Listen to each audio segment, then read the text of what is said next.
గాంధీ జయంతి సందర్భంగా హరీష్ అకాడమీ అందిస్తోంది అన్ని ఆన్లైన్ కోర్సులపై భారీ డిస్కౌంట్ ఆఫర్స్. నూతనంగా సిలబస్ లో చేర్చిన ఇండియన్ సొసైటీ, సైన్స్ అండ్ టెక్నాలజీతో కూడిన APSC group 2 prelims come mains full course 599 రూపాయలు మాత్రమే.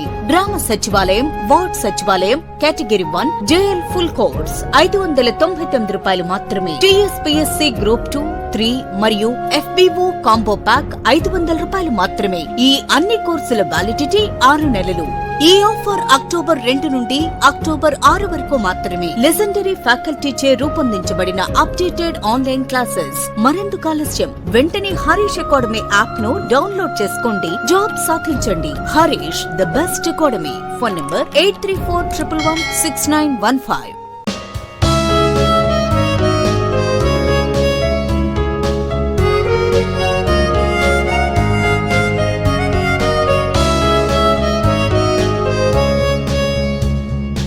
Harish the best academy. Hi friends, welcome to Harish academy. ఈరోజు వార్తలు నిలిచిన జాతీయ, అంతర్జాతీయ, రాష్ట్రీయ అంశాల గురించి, వార్తలు నిలిచిన వ్యక్తులు, అవార్డులు, పుస్తకాలు, మరి క్రీడా సంబంధిత సమాచారం, ఒక్కొక్క అంశాన్ని వివరంగా తెలుసుకుందాం. ఈరోజు మన ఫస్ట్ టాపిక్ వచ్చేసి ప్రపంచ ప్రతిష్టాత్మక పురస్కారం నోబెల్కి సంబంధించిన డిస్కషన్ని నిన్నటి క్లాస్లో అందించాను. ఎవరు నోబెల్ని ఎన్ని రంగాల్లో ప్రదానం చేస్తారు అని చెబుతూ అక్టోబర్ 2వ తేదీ నుండి అక్టోబర్ 9th వరకు 2023 సంవత్సరానికి గాను నోబెల్ పురస్కార గ్రహీతలు వార్తల్లోకి వస్తారని ఒక టాపిక్ని కూడా మీకు ప్రారంభించడం జరిగింది. నిన్నటి రోజున అక్టోబర్ 2 రోజున నోబెల్ ఇన్ మెడిసిన్, వైద్య రంగంలో నోబెల్ పురస్కార గ్రహీతలుగా 2 వ్యక్తులు వార్తల్లోకి వచ్చారు. ఒకరు హంగేరీ సైంటిస్ట్ వచ్చేసి కాటాలిన్ క్యారికో, సెకండ్ వచ్చేసి అమెరికాకి సంబంధించిన ప్రముఖ వైద్యులు, శాస్త్రవేత్త డ్రూ విజ్మన్. ఈ 2 పేర్లు గుర్తుంచుకోండి. వీరిద్దరూ చేసిన కృషి ఏంటంటే ముఖ్యంగా కోవిడ్-19 ప్రపంచవ్యాప్తంగా కరోనా మహమ్మారి తీవ్ర భయానక వాతావరణాన్ని సృష్టించింది. 2020-21 సంవత్సరాల్లో కరోనా మహమ్మారి నుండి కోట్ల మంది ప్రాణాలను కాపాడడంలో వీళ్ళు కీలక పాత్ర పోషించారు. వ్యాక్సిన్ అభివృద్ధిలో, కరోనా వ్యాక్సిన్ అభివృద్ధిలో, ముఖ్యంగా mRNA బేస్ వ్యాక్సిన్ అభివృద్ధిలో కీలక పాత్ర పోషించిన ఈ శాస్త్రవేత్తలకు 2023 సంవత్సరానికి గాను ప్రపంచ ప్రతిష్టాత్మక నోబెల్ పురస్కారం వైద్య రంగంలో దక్కింది. ఈ పాయింట్ గుర్తుంచుకోండి. So Katalin Kariko, Drew Weissman, so for their discoveries concerning nucleoside base modifications that enabled the development of effective mRNA vaccines అభివృద్ధిలో వీళ్ళు కీలక పాత్ర పోషించారు. Very very very important. So keyword గుర్తుంచుకోండి, వ్యాక్సిన్ అభివృద్ధిలో అని గుర్తుంచుకోండి. అండ్ అక్టోబర్ 3 ఈరోజు. సో ఈరోజు ఫిజిక్స్లో నోబెల్ పురస్కార గ్రహీత ఎవరైతే ఉన్నారో వారి పేరు మనం చూడడం జరిగింది. సో ఎవ్రీ డే కూడా మీకు నోబెల్ పురస్కార గ్రహీతల పేర్లను మీకు చెప్తూ డిస్కషన్ని స్టార్ట్ చేస్తాను. అండ్ నోబెల్కి సంబంధించిన ప్రత్యేకతలు. ఎవరు నోబెల్? స్వీడన్ దేశానికి చెందిన వ్యక్తి ఆల్ఫ్రెడ్ బెర్నాల్డ్ నోబెల్. స్వీడన్ దేశానికి చెందిన శాస్త్రవేత్త, వ్యాపారవేత్త, ఒక ఫిలాంథ్రోపిస్ట్ అని చెప్పాను. And at the same time Nobel పురస్కారాన్ని తన జ్ఞాపకార్థం 1901 సంవత్సరంలో 5 రంగాల్లో ప్రారంభించారు. 5 రంగాలు: వైద్య రంగం, భౌతిక, రసాయన, సాహిత్యం, శాంతి. వీటితో పాటు 6వ రంగంగా 1968 ఇయర్లో అర్థశాస్త్రంలో నోబెల్ పురస్కారాన్ని ప్రారంభించడం జరిగింది. 1969 నుండి ప్రదానం చేయడం జరుగుతుంది. ప్రస్తుతం నోబెల్ పురస్కారాన్ని 6 రంగాల్లో ఇస్తారు. ఒక రంగంలో గరిష్టంగా 3 వ్యక్తులకు మించకూడదు, కానీ శాంతి రంగంలో మాత్రం వ్యక్తులతో పాటు సంస్థలకి కూడా ఇవ్వచ్చు. వైద్య రంగంలో నోబెల్ పురస్కార గ్రహీతల పేర్లను ప్రకటించే సంస్థ కరోలినా మెడికల్ ఇన్స్టిట్యూట్, స్టాక్హోమ్ కేంద్రంగా పనిచేస్తుంది. గుర్తుంచుకోండి ఈ కీ పాయింట్స్. మళ్ళీ రేపటి క్లాస్లో ఫిజిక్స్కి సంబంధించిన నోబెల్ ప్రత్యేకతలు చూసి ఎవరు ప్రకటిస్తారో దాన్ని కంటిన్యూ చేద్దాం. అండ్ నోబెల్ పురస్కారాల గురించి కంప్లీట్ అనౌన్స్మెంట్స్ అయ్యాక అక్టోబర్ 10th రోజున లేదా 11th రోజున మీకు స్పెషల్ వీడియోని కూడా నేను అందించే ప్రయత్నం చేస్తాను. నోబెల్ పైన క్వశ్చన్ లేకుండా క్వశ్చన్ పేపర్ ఉండదు. ఓకేనా? ఇదొకటి మనకి ఇంపార్టెంట్. అండ్ పోటీ పరీక్షలకు ప్రిపేర్ అవుతున్న అభ్యర్థులను దృష్టిలో ఉంచుకొని చాలా వరకు మీకు మంచి యూస్ఫుల్ కంటెంట్ నేను అందించాలని చెప్పేసి మీకు స్పెషల్ కోర్సెస్ని కూడా డిజైన్ చేశాను. పోటీ పరీక్షలకు అభ్యర్థి తక్కువ సమయంలో ఎక్కువ సమాచారాన్ని పొందాలి అని చెప్పేసి మిషన్ 100 కోర్సుని తీసుకొచ్చాను.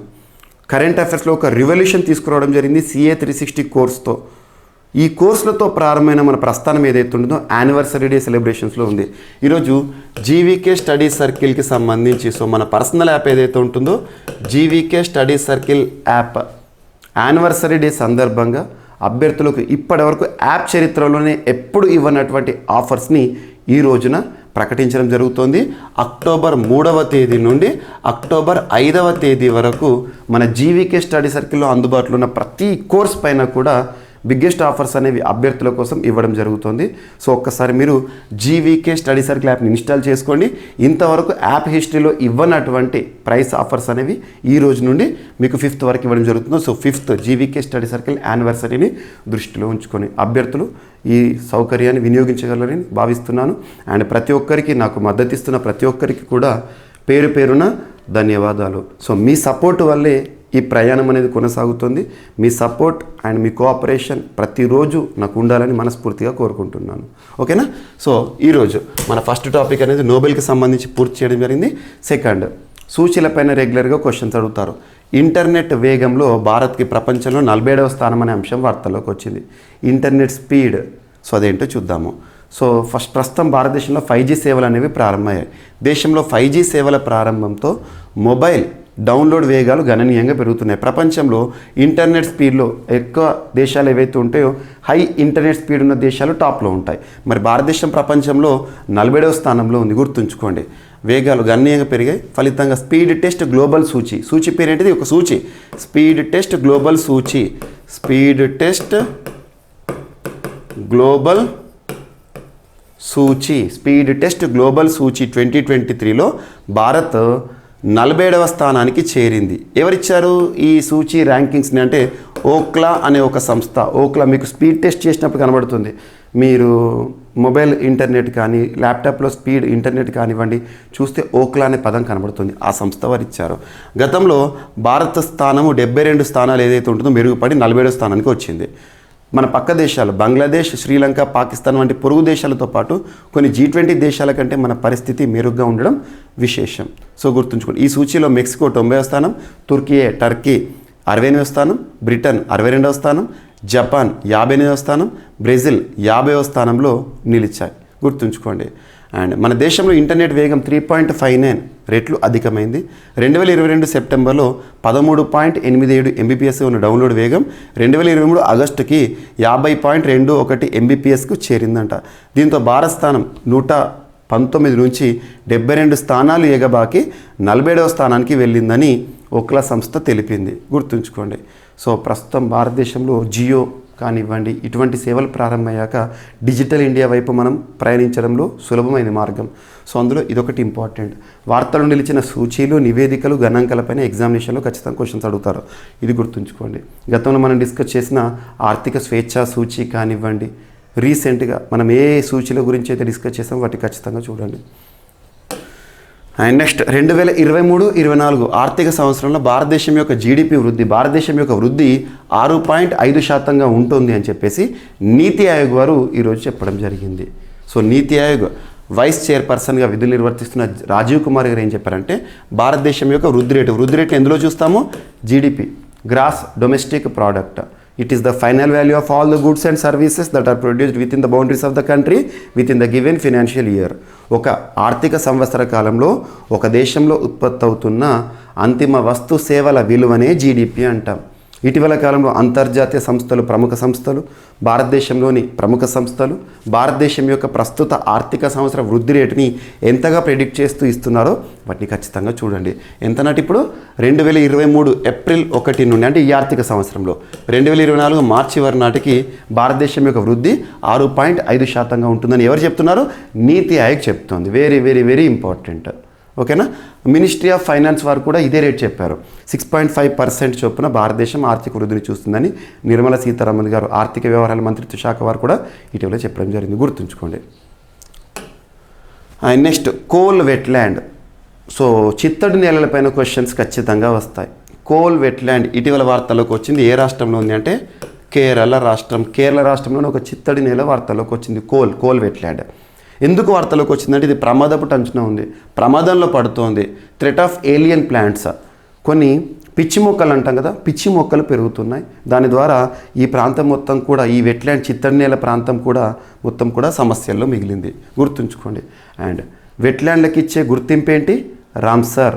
సో రామ్సర్ సైట్స్ పైన ఎగ్జామినేషన్లో క్వశ్చన్స్ అడుగుతారు. భారతదేశంలో ప్రస్తుతం 75 రామ్సర్ సైట్స్ ఉన్నాయి. సో రామ్సర్ సైట్స్ అన్నీ చిత్తడి నేలలే, కానీ చిత్తడి నేలన్నీ రామ్సర్ సైట్స్ కాదు. మనకు ఆజాదీ కా అమృత్ మహోత్సవ్ సందర్భంగా 2022 ఆగస్టు మంత్లో 11 వెట్లాండ్లకు రామ్సర్ గుర్తింపు ఇవ్వడంతో భారతదేశంలో వెట్లాండ్స్ విత్ రామ్సర్ గుర్తింపు 75కు చేరింది. చివరిగా చేరిన ఆ 11ంటిని ఖచ్చితంగా గుర్తుంచుకోండి. జమ్మూ కాశ్మీర్లో 2 ఉంటాయి, షాల్బాగ్, హైగమ్ వెట్లాండ్. తమిళనాడులో 4 ఉంటాయి, సో వడవూర్, సుచింద్రం ఇటువంటివి. సో అలా 11 వెట్లాండ్స్ ఏవైతే చివరిగా చేరాయో వాటిని గుర్తుంచుకోండి. అండ్ ఇటీవల వార్తల్లోకి వచ్చిన వెట్లాండ్స్ ఏవైతే ఉంటాయో, రామ్సర్ సైట్స్ ఏవైతే ఉంటాయో, ఉదాహరణకు డీపోర్ బిల్ వెట్లాండ్ వార్తల్లోకి వచ్చింది, అస్సాంలో మహిళలు సంరక్షిస్తున్నారు. ఇటువంటి వాటిని ప్రత్యేకంగా చూడండి. సో వెట్లాండ్స్, వరల్డ్ వెట్లాండ్ ఎప్పుడు? 2 ఫిబ్రవరి. ఈ సంవత్సరం వరల్డ్ వెట్లాండ్కి సంబంధించిన థీమ్ ఏంటి? Wetland for restoration. Wetland for restoration. ఈరోజు పిచ్చి మొక్కలు, ఏలియన్ మొక్కల కారణంగా ప్రమాదంలో మిగులుతున్న ఒక వెట్లాండ్గా కోల్ వెట్లాండ్ వార్తలోకి వచ్చింది. ఎక్కడుందంటే కేరళలో ఉంది.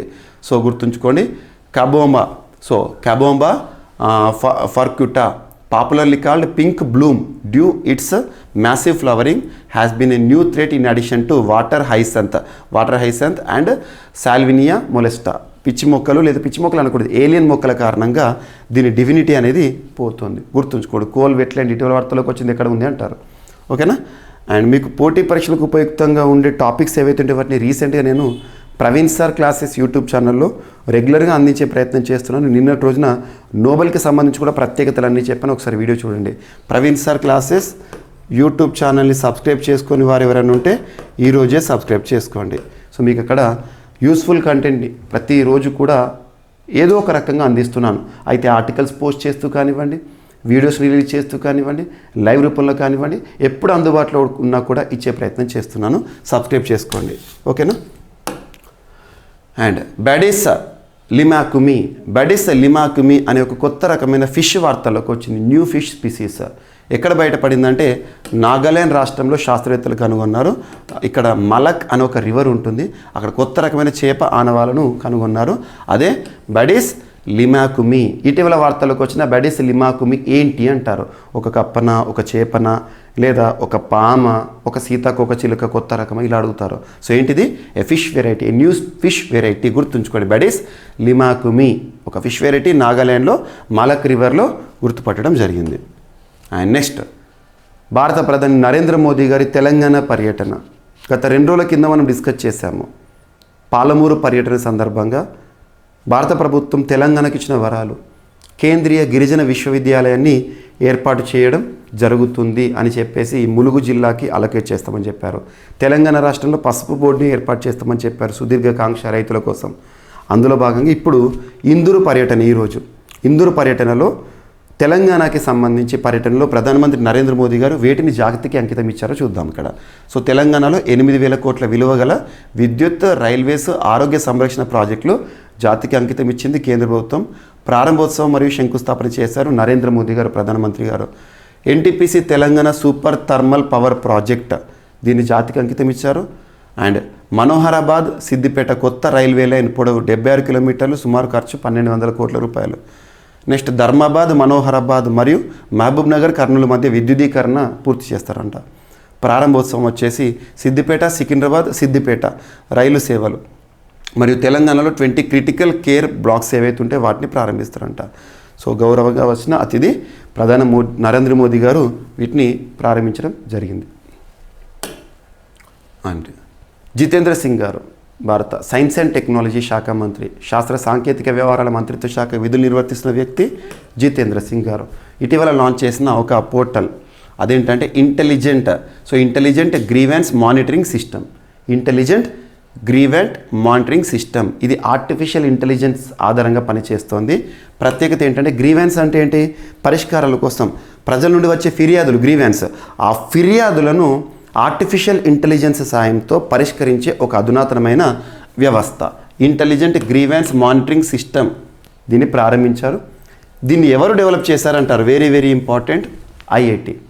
ఐఐటి కాన్పూర్ ఇటీవల తరచూ వార్తలు నిలుస్తున్న ఐఐటీస్ ఏవైతే ఉంటాయో వాటిపైన ప్రత్యేక శ్రద్ధ చూపండి. ఐఐటీస్ పైన రానున్న పోటీ పరీక్షలో తప్పనిసరిగా క్వశ్చన్స్ వచ్చే అవకాశాలు ఉంటాయి. సో ఇక్కడ ఐఐటి కాన్పూర్ వారు అభివృద్ధి చేసిన సిస్టమ్ని జితేంద్ర సింగ్ గారు లాంచ్ చేయడం జరిగింది. అండ్ ఈ సిగరెట్లను కలిగి ఉండడం చట్ట ఉల్లంఘన అని చెప్తూ కేంద్ర ప్రభుత్వం చెప్పిన అంశం. కేంద్ర వైద్య ఆరోగ్య మంత్రిత్వ శాఖ ప్రస్తుతం కన్సర్న్ మినిస్టర్ ఎవరు డ్యూటీ డిశ్చార్జ్ చేస్తున్నారు? మన్సుఖ్ మాండవీయ గారు. ఈ సిగరెట్స్ అనేవి భారతదేశంలో బ్యాన్.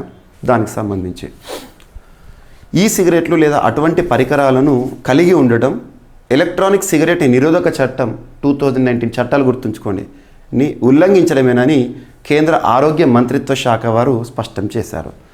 ఈ విషయంలో పరికరాల పరిమాణం ఇతర అంశాలతో సంబంధం లేదని పేర్కొంది. పౌర విమానయాన శాఖకు గత నెలలో పంపిన వివరణతో ఈ మేరకు స్పష్టతనిచ్చారు. ఈ సిగరెట్ల వినియోగంపై చట్టంలో స్పష్టమైన నిషేధాన్ని పేర్కొనకపోయినప్పటికీ ఈ సిగరెట్ల ఉత్పత్తి, దిగుమతి, ఎగుమతి, రవాణా, అమ్మకం, పంపిణీ, నిల్వ చేయడం, ప్రకటనలు ఇవ్వడం వంటి వాటిని చట్టం నిషేధిస్తోందని వైద్య ఆరోగ్య మంత్రిత్వ శాఖ వారు చెప్పారు. ఎలక్ట్రానిక్ సిగరెట్ నిరోధక చట్టం ఏ సంవత్సరం వచ్చిందంటే 2019. Very very important. చట్టాలపైన క్వశ్చన్స్ వస్తాయి. మీకు దాదాపు ఒక 70 నుండి 80 చట్టాల గురించి ఇటీవల వార్తలకు వచ్చిన చట్టాల గురించి చెప్పాను. ప్రవీణ్ సార్ క్లాసెస్ యూట్యూబ్ ఛానల్లో ఆ చట్టాలన్నింటినీ చూడండి. మీకు సొసైటీలో యూజ్ అవుతాయి, సమాజ శాస్త్రం, ఎట్ ద సేమ్ టైం పాలిటీలో యూజ్ అవుతాయి, కాంటెంపరీగా యూస్ఫుల్గా ఉంటాయి. అండ్ మలేరియాపై మరొక టీకా అస్త్రం వార్తల్లోకి వచ్చింది. మలేరియాపై మరొక టీకా అస్త్రం. ప్రాణాంతక మలేరియాపై పోరులో మరొక కీలక ముందడుగు పడింది. ఆ వ్యాధి నివారణ ప్రయత్నాల్లో దోహదపడగల సరికొత్త టీకా వినియోగానికి ప్రపంచ ఆరోగ్య సంస్థ సోమవారం రోజు ఆమోదం ముద్ర వేసింది. నిన్నటి రోజున సీరం ఇన్స్టిట్యూట్ ఆఫ్ ఇండియా సాయంతో ఆక్స్ఫర్డ్ యూనివర్సిటీ ఈ వ్యాక్సిన్ని అభివృద్ధి చేసింది. Very very important. మలేరియా నుంచి ఇది 75% పైగా రక్షణను కల్పిస్తుందంట. బూస్టర్ డోస్ కూడా వేసుకోవచ్చు అని చెప్పేసి చెప్పడం జరిగింది. ఇది ఇంపార్టెంట్. సో మలేరియాకి సంబంధించి ఒక వ్యాక్సిన్ విషయంలో సీరం ఇన్స్టిట్యూట్ ఆఫ్ ఇండియా వారు చేసిన పరిశోధన. వార్తలు నిలిచిన వ్యాధులు, వ్యాక్సిన్లపైన ప్రత్యేక శ్రద్ధ చూపండి. ఓకేనా? సో ఈరోజు తయారు చేసిన వ్యాక్సిన్ ఏదైతే ఉందో మలేరియాను అడ్డుకట్ట వేసే vaccine serum institute of India మరియు ఆక్స్ఫర్డ్ యూనివర్సిటీ సహకారంతో తయారు చేసిన వ్యాక్సిన్ ప్రపంచ ఆరోగ్య సంస్థ ఆమోదముద్ర వేయడం జరిగింది. Very very important. అండ్ వార్తలు నిలిచిన ఒక పుస్తకం the day I became a runner. The day I became a runner అనే ఒక పుస్తకం ఇటీవల వార్తల్లోకి వచ్చింది. ఆ పుస్తకం యొక్క రచయిత్రి ఎవరు అంటారు? సోహిని చటోపాధ్యాయ్. సోహిని చటోపాధ్యాయ్ గారు రచించిన ఒక పుస్తకం the day I became a runner అనే పుస్తకం. ఓకేనా? సో దీనికి ఫార్వర్డ్ అంటే ముందు మాట రాసిన వ్యక్తి ఎవరంటే రామచంద్ర గుహ గారు. గుర్తుంచుకోండి. సోహిని చటోపాధ్యాయ్ గారు రాసిన నూతన పుస్తకం the day I became a runner. గుర్తుంచుకోండి. సో ఇవి ఫ్రెండ్స్ ఈరోజు వార్తలు ఇచ్చిన అంశాలు. ఒకసారి అప్పటికి చూస్తే వైద్యశాస్త్రంలో నోబెల్ శాస్త్రవేత్తలు ఇద్దరు చూస్తాము. అండ్ ఇంటర్నెట్ వేగంలో ప్రపంచంలో భారతదేశం 47వ స్థానంలో ఉందని ఓక్లా వారు విడుదల చేసిన సూచి. 2022-23లో భారతదేశం యొక్క జీడిపి వృద్ధి rate 6.5%. And Kole wetlands of Kerala ప్రమాదపు అంచనా ఉన్నాయి. అండ్ బ్యాడేసా లిమాకుమి అనే కొత్త రకమైన చేప నాగాలాండ్లో బయటపడింది. అండ్ తెలంగాణలో అభివృద్ధి ప్రాజెక్టులను జాతికి అంకితం చేశారు రాష్ట్ర పర్యటనలో భాగంగా ప్రధానమంత్రి నరేంద్ర మోదీ గారు. And ministry of SNT concern minister Jitendra Singh గారు లాంచ్ చేసిన ఒక సిస్టమ్, మానిటరింగ్ సిస్టమ్. అండ్ ఈ సిగరెట్లను కలిగి ఉండడం చట్ట ఉల్లంఘన అని చెప్తూ చట్టం సంబంధించిన ప్రత్యేకతలు చూసాము. అండ్ నెక్స్ట్ మలేరియాపై మరొక టీకా అనేది వార్తలోకి వచ్చింది. Serum institute of India, Oxford university శాస్త్రవేత్తలు తయారు చేశారు. దీనికి WHO ఆమోద ముద్ర వేసింది. వార్తలు ఇచ్చిన పుస్తకం the day I became a runner అనే పుస్తకం సోహిని చటోపాధ్యాయ్ గారు రాసిన పుస్తకం ఈరోజు వార్తల్లోకి వచ్చింది. సో ఇవి ఫ్రెండ్స్ ఈరోజు వార్తలు నిలిచిన అంశాలు. మిస్లేనియస్ అంశాలను మిగిలిపోతే రేపటి క్లాస్లో జోడించి మరొకసారి నేర్చుకుందాం. రేపు కలుద్దాం. Thank you.